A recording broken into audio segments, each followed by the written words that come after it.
No problem. Iya.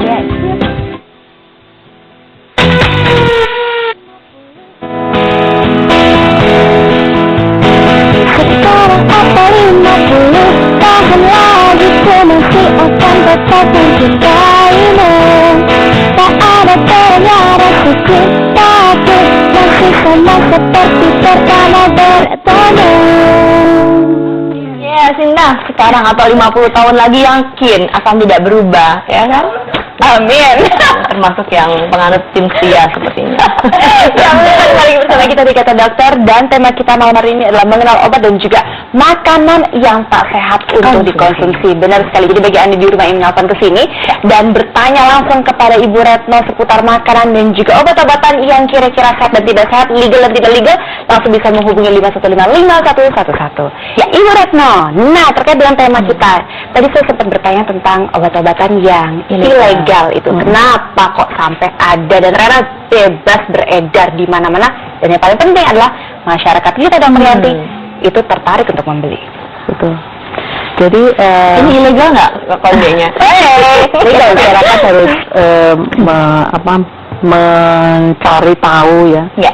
Kalau mau beli obat, sebaiknya kalau dapat resep dokter itu jangan beli di sembarang tempat. Belilah di apotek. Ya. Kemudian, Jangan karena pengen cari yang murah, jadi beli sembarang tempat. Karena yang murah itu kebanyakan palsu. Ya. Apalagi kalau harganya sampai separuhnya di bawah resminya. Kemudian online itu karena apa? Kita tidak tahu asal usulnya dan sulit ditelusur. Kalau kita mengalami apa-apa, itu kerugiannya kalau beli online. Kalau beli online sepatu nggak apa-apa, tapi obat jangan. Oke, Ibu. Terkadang kita tahu tadi sudah katakan terang bahwa ada yang ilegal, ya kan? Nah, kalau misalnya tadi dikatakan bahwa obat-obat itu masuk melalui kapal dari luar dan sebagainya, kan itu terkait dengan kerjasama dengan pihak-pihak tertentu, baik itu kepolisian, mungkin bea cukai juga ya. Nah, itu apakah tidak ada kerjasama khusus untuk menyeleksi barang-barang yang masuk, khususnya untuk obat dan makanan, dengan barang-barang yang memang boleh kita terima atau yang tidak? Nah, kan tadi katanya sudah dilakukan bekerja sama ya dengan dua pihak tersebut. Tetapi kenapa masih beredar obat-obatan ataupun makanan yang saya lihat juga tidak memiliki izin khusus dari Badan POM? Baik, jadi kalau secara resmi kami punya sistem yang disebut sistem single window atau nasional single window untuk pemasukan semua barang impor dari luar negeri, baik itu obat, bahan obat, makanan, kosmetika dan obat tradisional. Nah, dengan SKI itu kita mengontrol, tetapi kadang-kadang ada orang yang bisa membawa itu apakah dengan tempengan atau bahkan melalui saya nggak tahu pelabuhan atau pos-pos yang tidak atau di tengah laut transaksinya begitu. Karena kami juga pernah mendapatkan laporan dari polisi bahwa ditemukan 5 ton bahan obat yang karisoprodol itu akan dibawa ke Indonesia, tapi tidak melalui jalur yang resmi. Dari mana itu, Bu? Tidak diketahui, dokumennya tidak ada, jadi dia sudah dapat ditemukan. Kemudian sekarang berada dalam sitaan. Nah, semacam itulah. Jadi Indonesia kan pulaunya banyak. Jalur untuk masuknya mudah sekali ya. Aksesnya di mana-mana dan pengawasan harus lebih ketat. Tapi online ini yang paling susah karena kita sulit untuk menelusurnya. Nah, kemudian kerjasama kita yang terakhir itu dengan PPATK. Ibu, terkait tadi dikatakan bahwa online itu merupakan yang sulit untuk diberantas ya. Tapi adakah mungkin jalur-jalur tertentu yang bisa ditempuh dari POM untuk membuat mereka ini nggak main-main membuat media online berjualan obat ataupun makanan? Misalnya dikeluarkan peraturan bahwa barang siapa yang ingin membuka media online menjual barang-barang tanpa mendapatkan izin dari POM akan mendapat hukuman obat-obatan. Atau begitu, atau memang sudah ada tapi tidak pernah menjadikan hal yang menakutkan bagi mereka atau bagaimana? Ada. Sebenarnya prinsip kerja POM itu seperti apa ya, Ibu? Menurut Undang-Undang Kesehatan ada, siapapun yang menjual barang yang tidak terdaftar itu ada hukumannya. Ada hukumannya. Ya. Cuman, tapi kan mencari orang yang sulit itu kan bukan pengguna yang akan kita hukum, tetapi orang yang mengedarnya. Nah, mencari pengedar ini yang sulit, makanya kami sekarang bekerja sama dengan PPATK supaya bisa menelusuri arus uang Dan Arus uang yang masuk dari online ini. Dan itu ternyata jadi mereka bayar ke rekening siapa, nanti itu yang akan ditelusuri ditelusuri dan ternyata itu hasilnya bagus. Dapat ya? Dapat.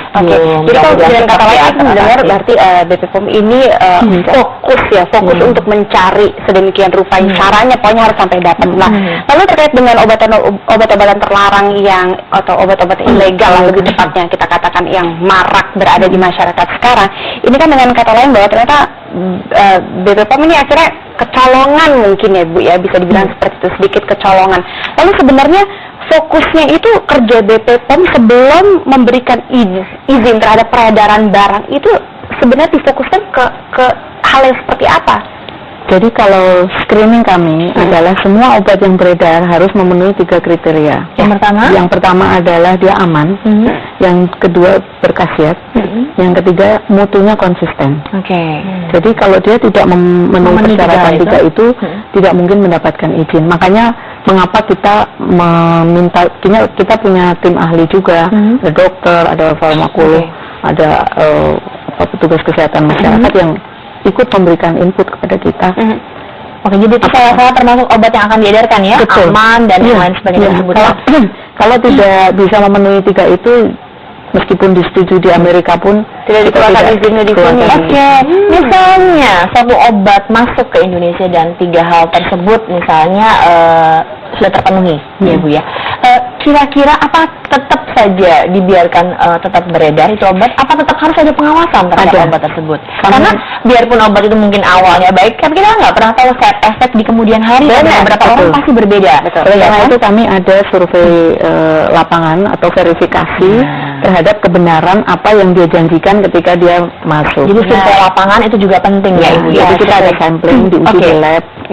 Nah, kalau misalnya terkait dengan obat-obatan ilegal tadi Bu, jadi bisa nggak dengan kata lain kita sebut gini, kenapa sampai ada obat-obatan ilegal itu sampai bebas berada di masyarakat itu dikarenakan pertama mendapatkan izin dari BP POM sendiri itu mungkin terlampau rumit mungkin Bu, apa bisa bilang seperti itu? Atau mungkin karena memang kondisinya tidak memungkinkan sehingga mereka mencari jalur alternatif lain. Ya, mungkin bisa dijelaskan kepada pemirsa di rumah kenapa? Jadi kira-kira kenapa POM itu ada kriteria khusus yang sangat berat mungkin untuk mengeluarkan obat? Pasti saya dokter pasti tahu ya. Obat harus memenuhi kriteria tadi, dan industri obat itu industri yang highly regulated. Banyak investasinya. Dan tenaga yang bekerja di situ itu skilled, bukan buruh biasa. Jadi persyaratannya tentu harus bisa membuktikan bahwa memang khasiatnya ada melalui uji klinik. Kalau uji kliniknya abal-abal juga kita nggak bisa percaya. Betul. Kemudian keamanannya, apakah ada efek samping yang sudah dieksplorasi, seberapa lama, apakah itu mencakup sepanjang penggunaan obat atau tidak. Kalau tidak bisa memberikan data atau informasi yang benar, maka kita tidak akan mengizinkan. Kemudian jaminan mutunya, apakah dibuat di tempat yang memenuhi persyaratan cara pembuatan obat yang baik. Jadi memang mendaftar obat tidak bisa perorangan, harus sebuah industri farmasi. Oleh karena itu risikonya kan tinggi, karena kalau penyakitnya tidak sembuh, pasiennya bisa mati. Risikonya apa nanti kalian mau dibahas? Bisa, dan juga cara pembuatan obat itu kita bahas nanti ya Bu Retno. Nanti kita membahas lagi seputar tema kita malam hari ini, sangat menarik sekali. Jadi jangan kemana-mana, tetaplah bersama kami di Kata Siapa? Kata Dokter.